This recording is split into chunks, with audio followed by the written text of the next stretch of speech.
નમસ્કાર મિત્રો, સ્વાગત છે તમારું અમારી YouTube ચેનલમાં। તો મિત્રો, એસએસસી એટલે કે સ્ટાફ સિલેક્શન કમિશન દ્વારા પોલીસ કોન્સ્ટેબલની પોસ્ટ પર ભરતી જાહેર કરવામાં આવેલી છે। આ ભરતી વિશે આપણે તમામ માહિતી આજના વિડીયોમાં મેળવશું, પરંતુ તે પહેલા વિડીયો ગમે તો લાઈક અને શેર કરી દેજો। ચેનલમાં નવા હોય તો ચેનલને સબસ્ક્રાઇબ કરી દેજો। તો ચાલો મિત્રો, વિડીયોની શરૂઆત કરીએ।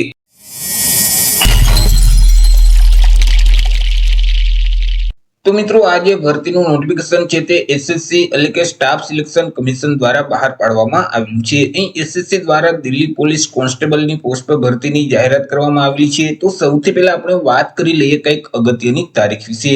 હવે મિત્રો, આ જે ભરતી છે તેમાં જો તમારે અરજી કરવી હોય તો ઓનલાઈન અરજી ફોર્મ ભરવાનું રહેશે। ઓનલાઈન અરજી ફોર્મ ઓલરેડી શરૂ કરી દેવામાં આવેલા છે। 22/7/2025 થી અરજી ફોર્મ શરૂ કરવામાં આવેલા છે।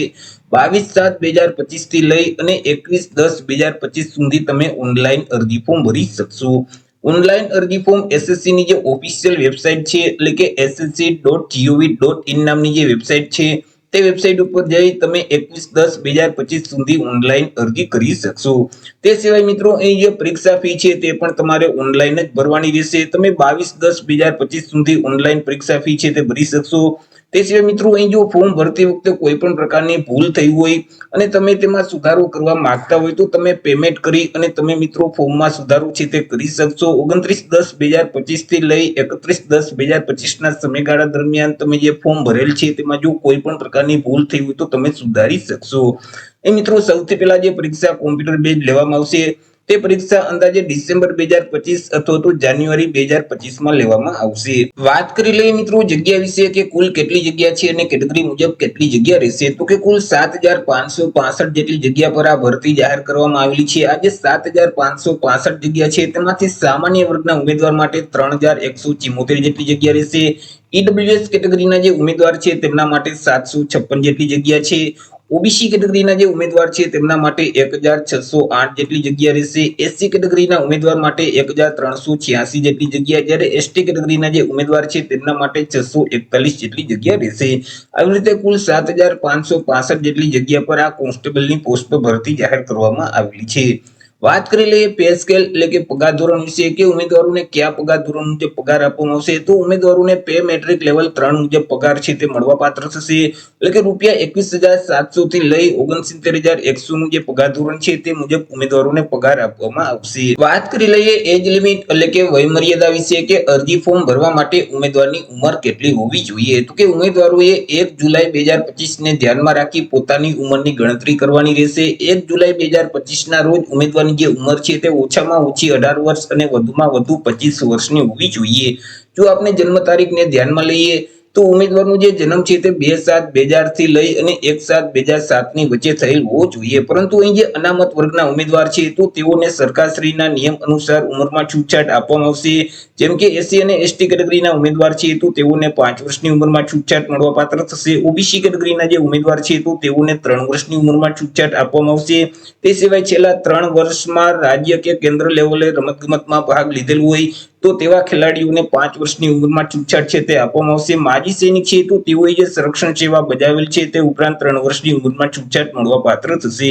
તે સિવાય બાકી જે તમામ ઉમેદવાર છે તો તેમની જે ઉંમર છે તે ઓછામાં ઓછી 18 વર્ષ અને વધુમાં વધુ 25 વર્ષની હોવી જોઈએ। વાત કરી લઈએ મિત્રો એજ્યુકેશન ક્વોલિફિકેશન એટલે કે શૈક્ષણિક લાયકાત વિશે કે અરજી ફોર્મ ભરવા માટે ઉમેદવારની શૈક્ષણિક લાયકાત કેટલી હોવી જોઈએ, તો કે ઉમેદવારોએ 21/10/2025 સુધીમાં કોઈ પણ સરકાર માન્ય બોર્ડમાંથી ધોરણ 12 ની પરીક્ષા છે તે પાસ કરેલ હોવી જોઈએ।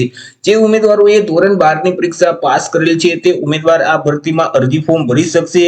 પરંતુ એ મિત્રો દિલ્હી પોલીસ ફોર્સમાં જે સેવા બજાવતા જે જવાનના બાળકો છે અથવા તો રિટાયર થઈ ગયેલા જવાનના બાળકો છે અથવા તો શહીદ થઈ ગયેલા જવાનના જે બાળકો છે અથવા તો જે મલ્ટીટાસ્કિંગ સ્ટાફના જે બાળકો છે તો તે બાળકોએ ધોરણ 11 ની પરીક્ષા પાસ કરેલ હશે તો પણ આ ભરતીમાં અરજી ફોર્મ ભરી શકશે। એ મિત્રો જે પુરુષ ઉમેદવાર છે તો પુરુષ ઉમેદવાર પાસે ફરજિયાત વેલિડ ડ્રાઇવિંગ લાયસન્સ છે તે હોવું જોઈએ। લાઇટ મોટર વ્હીકલ ચલાવવાનું લાયસન્સ છે તે ઉમેદવાર પાસે ફરજિયાત હોવું જોઈએ। એ મિત્રો જો તમારી પાસે એનસીસી નું સર્ટિફિકેટ હશે તો તમે જે લેખિત પરીક્ષા આપશો તો તેમાં મિત્રો વધારાના માર્ક તમને મળવાપાત્ર થશે। એનસીસી એનું સર્ટિફિકેટ હશે તો તમે જે મેળવેલ માર્ક છે તેના 2% માર્ક વધારે આપવામાં આવશે। એનસીસી બી નું સર્ટિફિકેટ હશે તો તમે જે પરીક્ષામાં માર્ક મેળવેલ છે તેના 3% માર્ક છે તે વધારે આપવામાં આવશે અને NCC નું જે સર્ટિફિકેટ છે જો તે તમારી પાસે હશે તો તમે મિત્રો જે પરીક્ષામાં માર્ક મેળવેલ છે તેમના 5% માર્ક વધારે મળવા પાત્ર થશે। વાત કરી લઈએ મિત્રો અરજી ફી વિશે કે કયા ઉમેદવારોએ કેટલી અરજી ફી ભરવાની રહેશે તો એ મિત્રો જે તમામ વર્ગની મહિલા ઉમેદવાર છે, SC કેટેગરીના જે તમામ ઉમેદવાર છે, ST કેટેગરીના તમામ ઉમેદવાર છે, માજી સૈનિક છે તો આ તમામ ઉમેદવારોએ પરીક્ષા ફી છે તે ભરવાની રહેતી નથી। તે સિવાય સામાન્ય વર્ગના, OBC કેટેગરીના અને EWS કેટેગરીના જે પુરુષ ઉમેદવાર છે તો તેઓએ પરીક્ષા ફી ભરવાની રહેશે। પરીક્ષા ફી તરીકે ₹100 છે તે ભરવાના રહેશે। પરીક્ષા ફી છે તે તમારે ઓનલાઈન જ ભરવાની રહેશે। 22/10/2025 સુધીમાં તમે નેટ છે, ઇન્ટરનેટ બેન્કિંગ, UPI કે મિત્રો ડેબિટ કાર્ડ કે ક્રેડિટ કાર્ડના માધ્યમથી ઓનલાઈન પરીક્ષા ફી ભરી શકશો। વાત કરી લઈએ સિલેક્શન પ્રોસેસ વિશે તો ઉમેદવારનું સિલેક્શન છે તે એક સ્પર્ધાત્મક પરીક્ષાના માધ્યમથી કરવામાં આવશે। મિત્રો અહીં જે પરીક્ષા છે તે ઓનલાઈન લેવામાં આવશે અને આ જે પરીક્ષા છે તે ઓબ્જેક્ટિવ પ્રકારની રહેશે એટલે કે તેમાં MCQ પ્રકારના પ્રશ્ન છે તે પૂછવામાં આવશે। કુલ 100 MCQ પ્રકારના પ્રશ્ન પૂછવામાં આવશે। એક પ્રશ્નનો 1 માર્ક એટલે 100 માર્કનું પેપર રહેશે। પેપર લખવા માટે તમને 90 મિનિટનો સમયગાળો આપવામાં આવશે। તમને જે ક્વેશ્ચન પેપર આપવામાં આવશે તેમાં GK એટલે કે જનરલ નોલેજ છે અને વર્તમાન પ્રવાહ સંબંધિત કુલ 50 પ્રશ્ન પૂછવામાં આવશે કે જેમના 50 માર્ક રહેશે। રીઝનિંગ સંબંધિત 25 પ્રશ્ન પૂછવામાં આવશે કે જેમના 25 માર્ક રહેશે। ન્યુમેરિકલ એબિલિટીને લગતા 15 પ્રશ્ન પૂછવામાં આવશે કે જેમના 15 માર્ક રહેશે અને કોમ્પ્યુટર સંબંધિત 10 પ્રશ્ન પૂછવામાં આવશે કે જેમના 10 માર્ક રહેશે। આવી રીતે અલગ અલગ 100 MCQ પ્રકારના પ્રશ્ન પૂછવામાં આવશે। એક પ્રશ્નનો 1 માર્ક એટલે 100 માર્કનું પેપર રહેશે। પેપર લખવા માટે તમને 90 મિનિટનો સમયગાળો આપવામાં આવશે। આ જે પરીક્ષા છે તેમાં માઇનસ પદ્ધતિ લાગુ પડશે। જો તમે પ્રશ્નનો જવાબ ખોટો ટીક કરો છો તો તમે જે પ્રશ્નનો સાચો જવાબ આપેલ છે અને તેનો તમને 1 માર્ક મળેલ છે તેમાંથી 0.25 માર્ક માઇનસ કરી દેવામાં આવશે। વાત કરી લઈએ મિત્રો પરીક્ષા કેન્દ્ર વિશે કે આ જે લેખિત પરીક્ષા છે તે કયા કયા સેન્ટર ઉપર ગુજરાતમાં લેવામાં આવશે તો કે ગુજરાતમાં અમદાવાદ, ગાંધીનગર, આણંદ, રાજકોટ, સુરત અને વડોદરા તો આટલા શહેર ખાતે આ લેખિત પરીક્ષાનું આયોજન કરવામાં આવશે। ત્યાર પછી જે ઉમેદવાર લેખિત પરીક્ષામાં પાસ થઈ જશે એટલે આગળ તેઓએ શારીરિક કસોટી આપવાની રહેશે। તો શારીરિક કસોટીમાં સૌથી પહેલા આપણે પુરુષ ઉમેદવાર વિશે વાત કરીએ તો પુરુષ ઉમેદવારની જે ઉંમર છે તે 30 વર્ષ સુધીની હશે તો ત્યારે તેઓએ જે 1600 મીટરની દોડ છે તે 6 મિનિટની અંદર પૂરી કરવાની રહેશે। તેમના માટે જે લાંબી કૂદ છે તે 14 ફૂટની રહેશે જ્યારે ઊંચી કૂદ છે તે 3 ફૂટ અને 9 ઇંચની રહેશે। જો અહીં પુરુષ ઉમેદવારની ઉંમર 30 વર્ષથી લઈ 40 વર્ષ સુધીની હશે તો ત્યારે 1600 મીટરની દોડ છે તે 7 મિનિટની અંદર પૂરી કરવાની રહેશે। તેમના માટે જે લાંબી કૂદ છે તે 13 ફૂટની રહેશે જ્યારે ઊંચી કૂદ છે તે 3 ફૂટ અને 6 ઇંચની રહેશે। જો પુરુષ ઉમેદવારની ઉંમર છે તે 40 વર્ષ કરતા વધુ હશે તો ત્યારે જે 1600 મીટરની દોડ છે તે 8 મિનિટમાં પૂરી કરવાની રહેશે। લાંબી કૂદ છે તે 12 ફૂટની રહેશે જ્યારે ઊંચી કૂદ છે તે 3 ફૂટ અને 3 ઇંચની રહેશે। ત્યાર પછી ઊંચાઈની વાત કરીએ તો પુરુષ ઉમેદવારની જે ઊંચાઈ છે તે ઓછામાં ઓછી 170 સેન્ટીમીટર હોવી જોઈએ પરંતુ ST કેટેગરીના જે પુરુષ ઉમેદવાર છે તો તેઓને 5 સેન્ટીમીટરની છૂટછાટ આપવામાં આવશે। છાતીની વાત કરીએ તો પુરુષ ઉમેદવારની ફુલાવ્યા વગરની છાતી છે તે 81 સેન્ટીમીટર જ્યારે ફુલાવેલ છાતી છે તે 85 સેન્ટીમીટર હોવી જોઈએ। ફુલાવ્યા વગરની છાતી અને ફુલાવેલ છાતી બંને વચ્ચે 4 સેન્ટીમીટરનો ઓછામાં ઓછો ડિફરન્ટ આવવો જોઈએ પરંતુ ST કેટેગરીના જો ઉમેદવાર હશે તો તેઓને છાતીમાં 5 સેન્ટીમીટરની છૂટછાટ આપવામાં આવશે।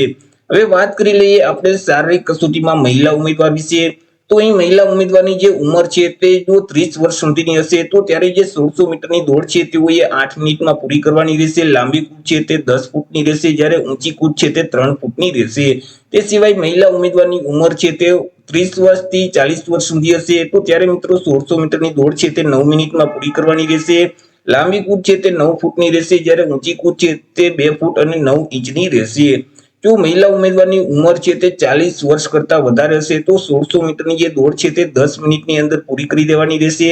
લાંબી કૂદ છે તે 8 ફૂટની રહેશે જ્યારે ઊંચી કૂદ છે તે 2 ફૂટ અને 6 ઇંચની રહેશે। અહીં મિત્રો મહિલા ઉમેદવારની ઊંચાઈની વાત કરીએ તો મહિલા ઉમેદવારની ઊંચાઈ છે તે ઓછામાં ઓછી 157 સેન્ટીમીટર હોવી જોઈએ પરંતુ SC કે ST કેટેગરીના જો મહિલા ઉમેદવાર હશે તો ત્યારે તેઓને 2 સેન્ટીમીટરની છૂટછાટ આપવામાં આવશે। ત્યાર પછી તમામ ઉમેદવારની એક મેડિકલ પરીક્ષા લેવામાં આવશે। તો આવી રીતે મિત્રો SSC એટલે કે સ્ટાફ સિલેક્શન કમિશન દ્વારા પોલીસ કોન્સ્ટેબલની પોસ્ટ પર ભરતી જાહેર કરવામાં આવેલી છે। તો આશા રાખું છું વિડીયો પસંદ પડ્યો હશે। વિડીયો પસંદ પડ્યો તો લાઈક અને શેર કરી દેજો। ચેનલમાં નવા હોય તો ચેનલને સબસ્ક્રાઇબ કરી દેજો। ફરી મળીશું એક નવા ટોપિક સાથે એક નવા જ વિડીયોમાં। ત્યાં સુધી જય હિન્દ, વંદે માતરમ।